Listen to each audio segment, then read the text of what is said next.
Alexandre pour Technoid. Aujourd'hui on va faire la prise en main du Voyo 1 Plus Ultimate. Donc c'est une... en fait je cherchais tout simplement à remplacer ma Mi Pad parce que ma Mi Pad je jouais beaucoup avec, mais en fait avec les jeux sur tablette j'ai beaucoup baissé. Et j'ai beaucoup baissé d'ailleurs dans les jeux parce que j'ai plus le temps à cause de vous, hein. Bravo, merci. Mais en fait, en gros, voilà, il fallait je cherchais plus quelque chose qui avait rapport avec la chaîne et qui était un peu plus avec tout simplement quelque chose qui lui permet de se poser un peu plus facilement ou pouvoir écrire ou voilà, être un peu mieux, un peu plus avec plus de confort, un écran plus grand comme vous le voyez. C'est un grand écran de 11,6 pouces. Donc en fait, donc il coûte 250 € sur Gearbest. Après quelques moultes recherches, j'ai que celui-là en fait qui me convenait réellement parce que les autres avaient un clavier un peu particulier en fait, leur mode de façon de faire me plaisait pas. Je préférais ce mode là. Et ce qui est bien, c'est que par rapport à une tablette classique, là donc le clavier fait partie de l'appareil comme un PC portable, sauf que ce qui est sympa, c'est comme un Lenovo, on peut le replier complètement. Donc ça c'est plutôt sympa. Ce qui est beaucoup moins sympa par contre, c'est ça. Alors, il est tactile, bien évidemment, puisqu'on est sur une tablette. Ce qui est beaucoup moins sympa, c'est ce que vous voyez ici, en fait. J'ai fait plusieurs vidéos, à chaque fois, ça fonctionnait pas correctement. Ce que vous voyez ici, en fait, c'est donc le capteur BMA2X2. En fait, ça va être le capteur qui, entre autres, va gérer, en fait, comment est la tablette, et qui va gérer la rotation. Le problème, c'est qu'il est un petit peu capricieux. Il va parfois, en fait, il va pas fonctionner. Soit il va pas réussir à fonctionner, soit il va carrément, en fait, il va falloir le désactiver. C'est pour ça d'ailleurs que je suis sur cette fenêtre-là. Donc pour ceux qui veulent savoir, alors hop, on va le remettre bien. Pour ceux qui veulent savoir, en fait, il faut ouvrir l'explorateur des fichiers.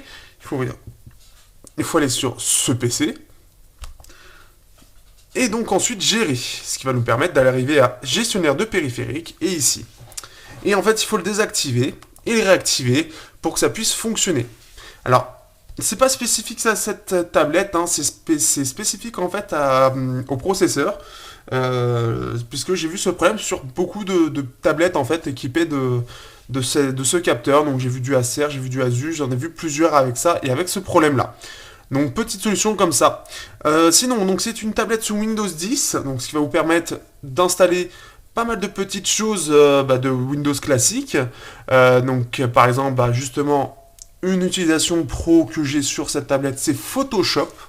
Donc Photoshop, bon après j'en ai pas une grosse utilisation, mais voilà, ça va nous permettre d'installer réellement des fichiers, des programmes que vous avez l'habitude d'utiliser sur ce que vous avez l'habitude sur votre PC tout simplement. Et donc là voilà, vous l'avez sur votre petite tablette. Donc ça c'est plutôt sympa. Au niveau des spécifications, on se retrouve quand même avec donc un Z8300, donc l'entrée de gamme des versions tablettes des processeurs, qui est une petite évolution du Z3735F. Alors par exemple, ce que j'ai pu faire, donc ce qui fait qu'il est plutôt véloce. Il est plus véloce que le Z3735, ça se sent tout de suite. Pour l'avoir eu avec la Teclast, il est un peu mieux en jeu. C'est pas une bombe du tout, hein. C'est-à-dire que les jeux Steam, ça va être quand même limité, mais c'est possible. À la limite, on peut mettre l'affichage en 800p, enfin en 720p, parce que là, on est sur une dalle de 1080p IPS, qui est d'ailleurs de bonne facture. Ce qui fait que ça me permet en plus d'avoir une bonne colorimétrie pour tout ça. Bon, moi, je modifie juste quelque chose, hein. C'est Nicolas qui a fait tout le truc. Je le remercie d'ailleurs. Mais ce qui me permet de faire ça, par exemple, mais ça va me permettre plusieurs choses, hein. Ça va me permettre, voilà, j'ai Steam d'installer, donc on peut voir Steam. Alors pour l'instant j'ai mis un jeu, parce que vous imaginez, j'ai que 64 Go de ROM, et il faut que derrière, je puisse installer des jeux. Donc là, bon, vous en voyez plein d'installer, mais c'est parce que c'est en réseau avec mon PC. Mais voilà, ça va permettre ça, ça va permettre pas mal de choses. Je suis en Wi-Fi, on a une connectique complète, donc deux USB, je l'ai peut-être dit au départ. On a bouton volume, bouton power, on peut locker. On peut, hop, voilà, là si j'appuie sur l'écran, parce que je viens de le bloquer en fait avec un petit interrupteur. Là si je fais ça, voilà, là j'emmerde le PC, là j'emmerde plus le PC. Pourquoi? Hop, hop, et voilà. On tient une tablette et voilà, derrière on peut appuyer, on s'en fout. Donc là, voilà. Donc ensuite, qu'est-ce qu'il y a d'autre? Donc, forcément, donc je peux le tenir comme ça. Enfin voilà, c'est vraiment ce que je cherchais. C'est une tablette vraiment dans le style là, très polyvalente. Un peu tablette, un peu PC, ce qui fait que le soir je me mets comme ça, et c'est plutôt sympa. Dans les défauts que j'ai repérés, c'est la jack. Alors la jack, en fait le souci que j'ai, c'est qu'elle est sur l'ancienne norme. Alors non, ça c'est pas la jack, ça c'est l'alimentation, forcément là. Mais la jack, en gros, elle est sur l'ancienne... sur l'autre truc, en fait, l'autre norme. Ce qui fait que ce que vous avez d'habitude, les kits main libre et tout, bah ça va avoir tendance à bugger. Donc ce qu'il faut, c'est soit vous munir en fait des petites clés USB qui va permettre de brancher un casque classique, soit d'avoir en fait, comme le Custom One Pro, qui lui est le cas principal, bah, il n'a pas de micro, donc ce qui fait qu'il a juste ces deux trucs là, ce qui fait que là on aura un bon son. Mais quelque chose de classique, là j'ai pas de... Je n'ai pas sous la main, mais quelque chose de classique, en gros, bah, le son va être assez dégueulasse, et il va falloir jouer en fait avec la... En gros, il va falloir ne pas l'enfoncer au maximum pour avoir le son réellement tel qu'on devrait l'avoir. C'est très con, mais voilà. Sinon, il faut acheter soit un adaptateur pour la jack, soit vous achetez directement un adaptateur que vous mettez en clé USB. En fait, une clé USB, vous avez la possibilité de brancher normalement un casque classique. Donc ça, c'est un truc un petit peu handicapant, mais bon, pour le prix, c'est chinois aussi. Alors là, on peut voir, donc ça, c'est l'ancien, forcément, Andro Games, hein, pour ceux qui se souviennent.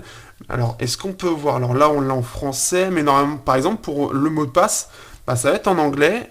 Là... Non, là, j'aurais rien, puisque je ne vais pas remettre mon mot de passe. Mais en tout cas, voilà, ça va permettre vraiment d'avoir un vrai Windows. Vraiment sympa. Donc moi, je l'utilise pour tout et n'importe quoi. Mais il est bien réactif, etc. Alors par contre, Chrome et vidéo, ça va pas trop ensemble. Donc ce qui fait qu'on doit utiliser Edge, qui semble mieux gérer en tout cas ces petits processeurs. Mais par contre, ce qui est sympa, c'est vraiment ce côté. Voilà, hop, je me mets comme ça, direct. Et hop, je peux me faire plaisir. Alors, on peut voir quand même que bon, il bouge. Mais je pense que forcément, sur quelque chose comme ça, on est obligé. On peut se mettre aussi en mode tablette, parce que là, on est en mode bureau classique. Donc, mode tablette, ce qui fait que ça va nous simplifier énormément le bureau. Vous voyez, il y a ça qui a disparu, ce qui va permettre ensuite d'avoir le multitâche et de pouvoir gérer comme ça.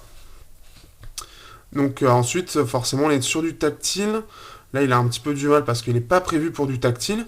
Peut-être si je me mets en mode manette, tiens. Qu'est-ce qui se passe? S'il veut bien.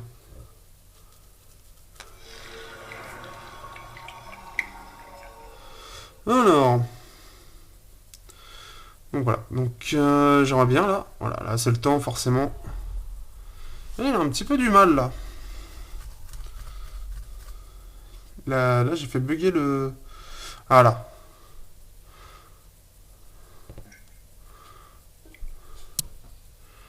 Ouais, comme là il détecte pas de manette, forcément il va faire en sorte...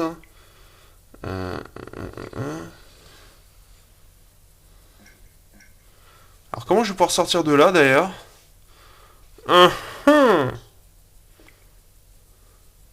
Mais je veux pas savoir ça moi. Bon. Oh, c'est bien, c'est pratique. Donc ce qui fait qu'on va se remettre comme ça. Là forcément. Allez, là, je le lock au lieu de le...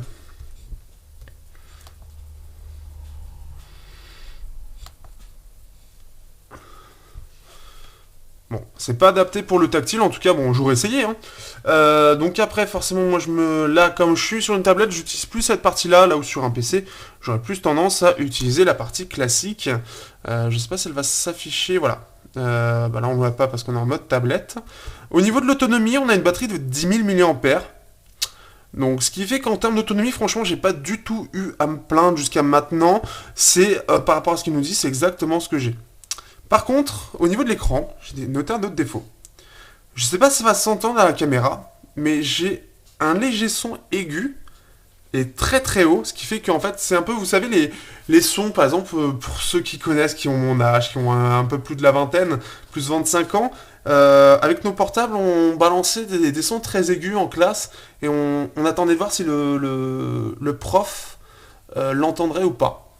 Bah là, c'est pareil, c'est un son qui s'entend, que moi j'entends, donc c'est-à-dire quand même que j'ai les oreilles qui sont encore en bon état, malgré que je les expose dans les casques,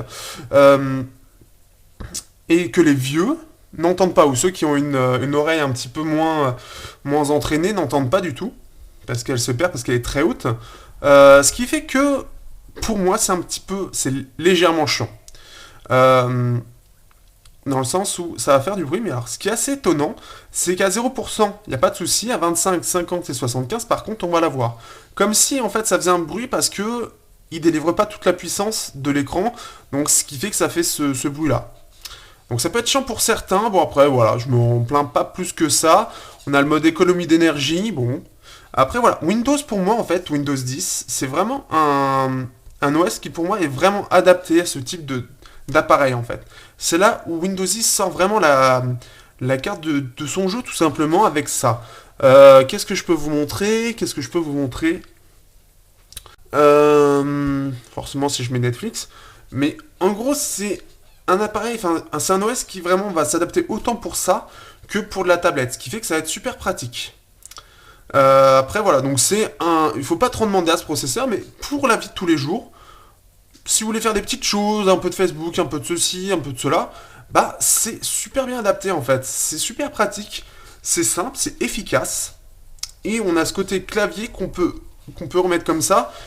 Voilà. Et en plus de ça, on peut mettre une SD, on a les deux ports USB, donc on peut recharger son téléphone si on veut, ou ceci. Le seul truc que j'aurais à dire actuellement, mais vraiment le seul vraiment défaut juste chiant pour moi, c'est en fait la recharge. J'aurais préféré qu'elle se fasse en micro USB, parce que c'est ultra pratique, évidemment. Et si jamais je le pète, en fait, je sais pas trop ce que je vais devoir reprendre. Bon, après, je vais en magasin. Autre chose, la puissance des haut-parleurs de base qui sont pas terribles. Ce qu'il faut faire en fait, c'est aussi modifier en fait les paramètres comment les paramètres de puissance en fait de la tablette par rapport à l'utilisation. Je l'ai normalement. Je l'ai. En fait, dans les paramètres, dans la config, je crois que c'est là justement. Donc en fait, dans les paramètres d'alimentation et de mise en veille, par exemple, il faut aller chercher un petit peu loin. Parce que le problème de Windows, c'est que c'est toujours, faut aller assez loin, faut faire plusieurs menus. Modifier les paramètres d'alimentation avancés. Et en fait, à partir de là, vous avez Intel Dynamic Platform and Thermal Framework Setting. Et là, on peut acoustique. Donc moi, je l'ai mis sur 5, ce qui fait qu'on va pouvoir aller à grosse puissance en fait. On va pouvoir mettre une grosse puissance au niveau des haut-parleurs par rapport à ce qu'on a d'habitude. Ce fait que si on va sur YouTube,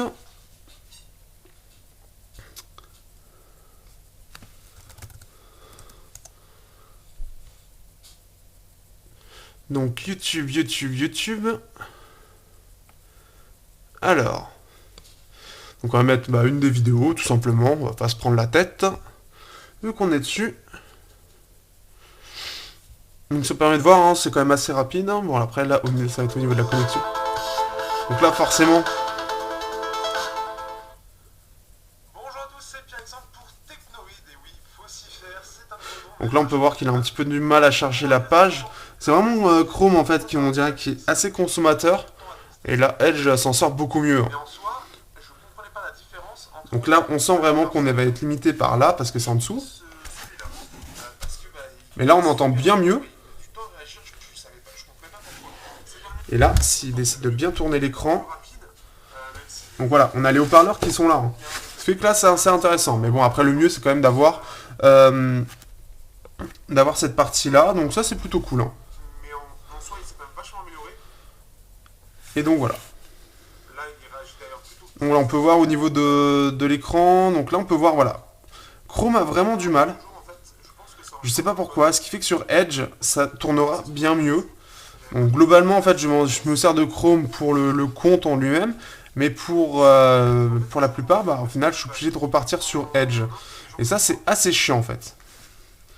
Donc là, hop, non c'est pas ça que je voulais faire. Donc là on sent vraiment que Chrome est gourmand. Hop, on va essayer avec Edge et on va terminer là-dessus. Et après on se reverra pour le test. Alors Edge, oui je l'ai viré de là, donc il faut que je mette application Microsoft Edge.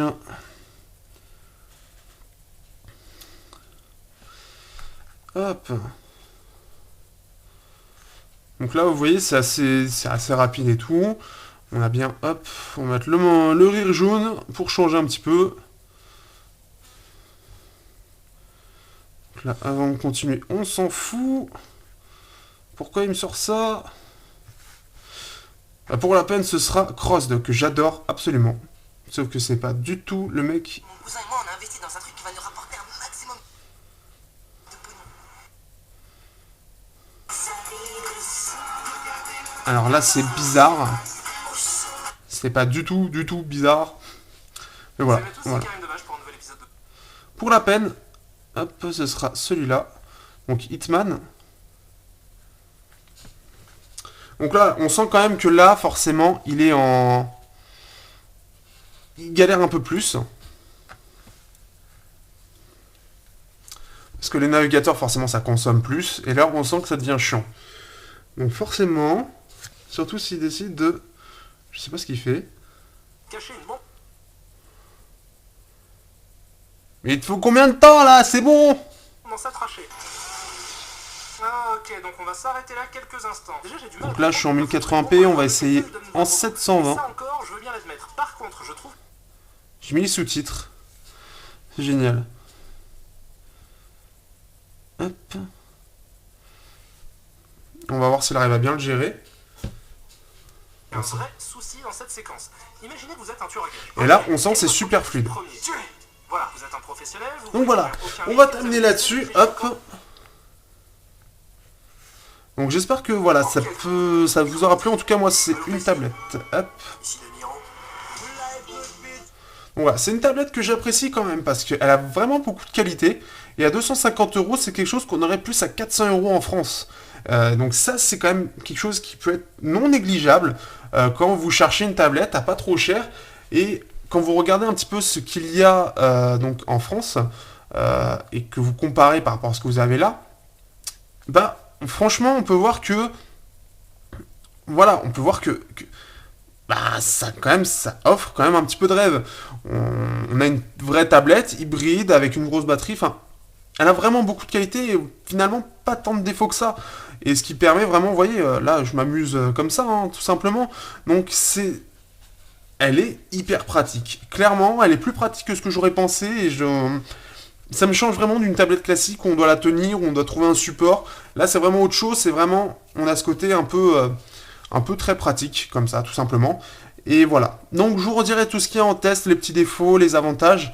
Mais c'est une tablette qui m'a vraiment conquis et qui m'a même surpris, malgré que ce soit une marque. On peut se poser des questions parce que Voyo, forcément, ça ressemble à rien. Et les commentaires, c'est pas forcément ce qu'il y a de plus fiable. Hein, faut le savoir aujourd'hui, comme on sait qu'il peut y avoir des commentaires plus ou moins biaisés. Mais bon, voilà, j'ai tenté parce que j'en avais l'occasion. Je me suis dit, autant se lancer. Elle me plaisait. Ça avait l'air positif. Et bah, pour l'instant, je vous avoue que bah, c'est complètement positif. Donc, résultat, je vous dis tout au final dans quelques temps. Sur ce, à bientôt sur Technoïd.